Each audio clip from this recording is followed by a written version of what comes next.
Hey guys, it's Miss Rodriguez here, and this is band. Here is the video to introduce what band class is going to be like this year. Yay, bandos! I love band. I'm a band kid. I play the oboe. Okay, so we are a concert band. So if you joined the band thinking that we were going to do band, I mean, this is pretty obvious. No, we're not a rock band. We're a concert band. So we're kind of fancy, but we're also kind of weird because that's just the nature of band kids. Let's talk about the members of the band family. There are three families inside the band family. There's the Woodwind family, the brass family, and the percussion family. In this class period specifically, we have all three families. Normally, we would not have the percussion family, but because of the way that the schedule works out here at Hawthorn Academy and the electives and that math lab class that I really don't like. We have two percussion classes, second period and sixth period. And in sixth period, you guys unfortunately are going to be more focused on teaching yourselves through the online portion because I really do need to help the brass kids, and percussion is a lot of work, but I will give you as much attention as I possibly can. Luckily, none of you are newbies. All right. This is the Woodwind family. Now, I included like a ton of the entire Woodwind family. They're called the Woodwind because they're usually made out of wood, or they still use wood in pieces of itself. The woodwinds tend to sit in the front of the ensemble. They have the cool fluttery sounds, and they just sound pretty awesome sometimes. The Woodwind family consists of flute, oboe, clarinet, saxophone, and bassoon. So follow my arrow here. This is the normal flute that we use. And then these are the rest of the members of the flute family. Oboes look like this bun right here on the bottom, and these are the rest of the oboe family, including the English horn, which is this one right here. It's very standard for oboists to know how to play the English horn. Then we have the clarinets. Our standard clarinet is this one right here, the second one. All the rest of them are extra clarinets. By the way, if you play one member of the family, you can generally play the other members of the family because they all play the same. They're all just, different sizes. Eventually, someday, we will get a bass clarinet for our school because that's a pretty awesome, cool instrument. Then we have the saxophone family. Right here, we have the alto saxophone. This is the standard saxophone most people start with. Then we have a tenor saxophone. We have one here for the school. Last year, Colby used it, and this year, I'm not sure if I'm going to have anybody use it because of the instrumentation that we currently have. We have a lot of brass, a lot of trumpets and trombones, only two or three saxophones, and a clarinet, and then one other person whom I don't know what instrument they're playing. Then we've got the bari sax right here, which when we eventually get one of these, we might start a jazz band, but until we have one, we can't have a jazz band. And these are the bassoons. There's the bassoon and the contrabassoon, and those things are huge. Like, they're tall. Like, I'm as tall as it. It's as tall as me. All right, that's the Woodwind family. They're pretty great. Next, we have the brass family. They are typically made of brass. It's a type of metal. Um, they can be gold color. They could be silver color. It's not, well, the different colors do make a difference on the way you sound. You should ask a professional brass player what exactly that is. I know a lot about brass. I play it generally okay. I prefer playing the trombone or the French horn over the trumpet, but I also enjoy playing the trumpet. The brass family, they all use something called a mouthpiece, which is inserted into the instrument, and you create sound by buzzing your lips together, not flopping them together, not something like that. It's more controlled and higher. But the brass instruments are pretty old instruments. I mean, look at this thing right here. This is a trumpet. This is like a herald trumpet, one of the original things, that kings used. Da da da da. Whatever. They have valves or pistons, whereas woodwinds have keys that use like all 10 fingers or most of all 10 fingers. Brass instruments tend to use only 3 fingers or your arm if you're a trombone. They sit behind the woodwinds, and the brass family consists of trumpets, which are right here. These are all trumpets. Our standard trumpet is this silver one right there. It's a standard trumpet. And then we have French horns right here. We don't have any for the school, but it's an awesome and amazing and cool instrument. I have this, a single horn B flat. That's what I own right now. But normally you either have a single F or a double F B flat.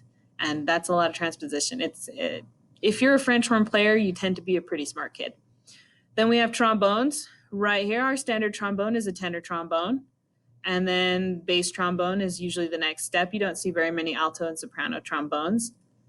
Then we have the baritone or the euphonium. You can see the difference between a baritone and a euphonium. We have one baritone player, but he's using a marching baritone, so it looks a little different. But this is what a concert baritone looks like, and this is a concert euphonium. Then we've got tubas. Tubas are awesome. Tubas are great. Tubas are very, very expensive, which is why we don't have one, but we will one day. We will one day have a tuba. I promise you. That is the brass family. Next, we have the percussion family. Now, this is only part of the percussion family. There are a ton of instruments, like you don't even know. The percussion family is where they hit stuff. And depending on what modern composers like to come up with, generally anything in the entire world could be a percussion instrument. Body percussion's a thing. You can like hit people and call that music, but please don't hit people. That's not nice, and that's totally against the school rules. But the piano and the harp are also kind of considered percussion instruments. They're like semi-percussion, semi-strings. But yeah, I mean they could work. Inside the percussion instrument, there are some subcategories. There's auxiliary percussion, which are most of these that you see here, which is the biggest section. There are drums like these right here. The tambourine can also be considered a drum. This is a djembe, the bongos. Then there are keyboard percussion, which look like giant pianos. There's a vibraphone, the marimba, the bells. Yeah. And then there's world percussion, which is all that extra stuff like the castanets, the djembe, and the gong. It's just, culturally different. But they use mallets, sticks, and all sorts of things to hit stuff. But they sometimes use wind. This slide whistle right here, that requires them to blow. All right. That is the percussion family. Only percussionists may use the percussion equipment.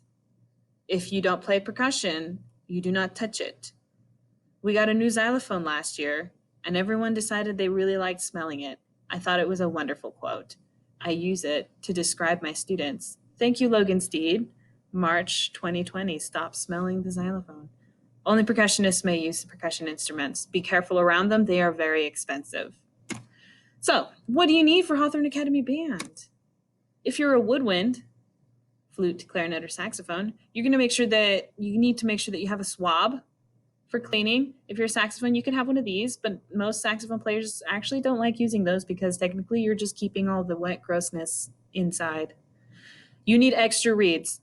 Okay, I have some reeds here at the school, but I can't just keep buying reeds for you. You need to buy your own reeds. Take care of your reeds. Don't let them chip too much. Now's the time that you're in junior high to be in charge of your own reeds, and be careful. Cork grease, if you play the clarinet or the saxophone, it's not chapstick. Don't use it for chapstick. If you're a saxophone, you must have a neck strap. Please have a neck strap. It's so much safer for your instrument.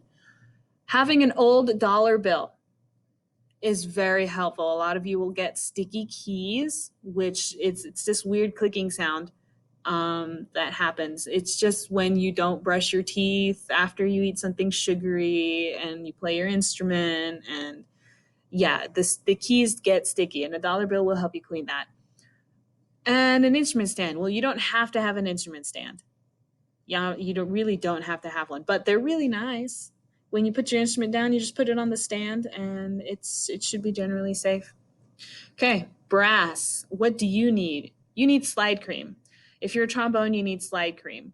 If you're a trumpet player or a baritone player, you could have slide cream to help move all those slides, but every single slide that is on your instrument needs to be able to move. You have to make sure that it can move.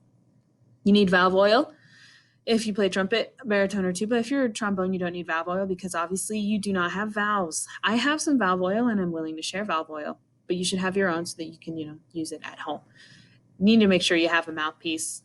Okay, don't forget your mouthpiece. I have like 1 or 2 extras, but that you don't want to use my mouthpieces because that's essentially sharing, and we need to avoid doing as much sharing as possible. You need a cleaning snake, which is what this thing is right here, and that's just for cleaning your instrument. You can give brass instruments a bath, like really using your bathtub. You can give them a bath. I really encourage that you give your instrument a bath. Go YouTube it. Figure out how to do that. Water cloth. So like a little face towel. We're calling this a water cloth because we want to also try to avoid emptying your spit valve on the carpet of this room, because a lot of people are going to be in this room and some of them might be sitting on the floor, and we can't be spreading all of those wet germs. So if you can have a washcloth to empty your own spit valve onto, that would be awesome. If not, then you're gonna have to go and empty it in the garbage instead of on the floor. Mutes. These are mutes. Mutes are things you stick inside your bell to make your instrument sound interesting. You do not have to have them, not required at this moment, but it's always a good idea to get started on that. Getting a straight mute and a cup mute, those are the general beginning ones. And if you want an instrument stand, that'd be awesome too. Trombones, I really don't want you to be resting your trombone on the chair when you're not using it. So if you get a stand, that would be awesome. It just makes it a lot easier for you to put your instrument down. If not, you're just going to have to find a good spot to put it on the floor that not a lot of people are going to run into. And trumpets, please don't rest your instrument on its bell. Percussion. If you're a percussionist, which anyone watching this video is not likely to be a percussionist, whatever.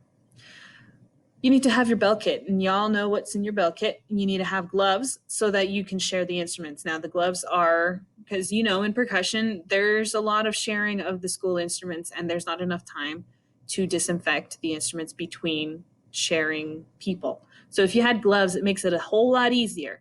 Now, I don't want you to have like ski gloves or big, huge, thick winter gloves. These latex gloves are great if you want disposable gloves, or you can get these kinds of black or white gloves that people use in marching band, or you can get specific drum gloves. Vic Firth makes some drum gloves.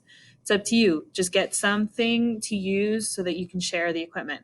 And then you just need to respect the equipment, percussion. There's not a lot for you that you need. Everybody has to have all of these things. Essential elements for band, book 1.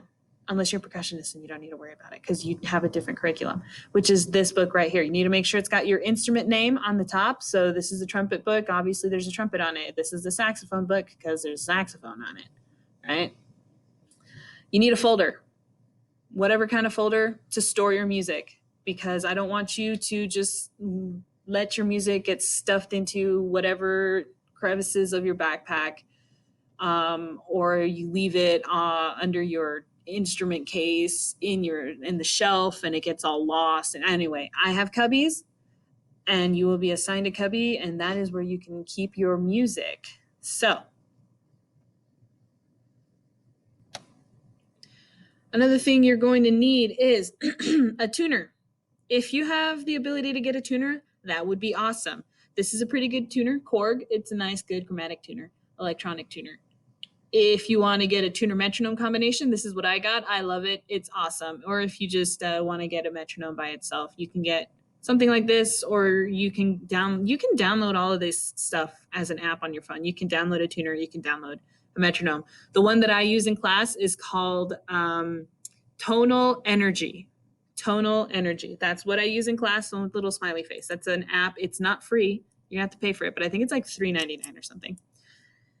You do not have to have a tuner, but it's going to make your life so much easier if you had one. Or you could just Google tuner or metronome. That's totally on the internet. All right. So what are we going to do in band? Well, there's a lot of stuff we're going to do, including all of those random words you see flying around the screen. Yeah.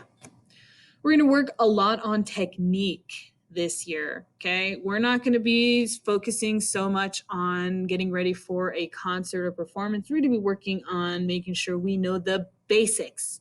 And so it might appear to be a little boring to you, but it is so important that we know how to do that. We're going to be doing a lot of scales, arpeggios, articulation exercises, breathing. We're going to learn how to breathe correctly for band. There is a way to breathe, and you might not be doing it correctly. In band, there is a way to do it right. We're going to do ear training. Now, this is going to be a little bit new. Ear training, this is why you want to have a tuner. this section, we're going to be learning how to hear pitches, how to hear whether you're in tune or not, how to fix that. Also, being able to tell the difference between two different notes, exactly what that difference is. It's called an interval, the distance between two notes. If I were to play two random notes on the piano, bum, bum, then you would be able to tell me what that relationship is. Dun, dun. That's a perfect fourth, by the way. And you can see it's got the scale there, and then it says do, re, mi, and like what? Why does it say that? Because we are going to be doing a little bit of singing in this class. No, you are not singing to other people. You are not singing to an audience. You are not singing to each other. You are singing to yourself. And this is just to help you internalize the pitches in your head. Those two pitches that I sing right now, dun, dun, I only knew to do that right because I know the song that associates a perfect fourth. Dun, dun, dun, dun, that wedding march song. It's a perfect fourth.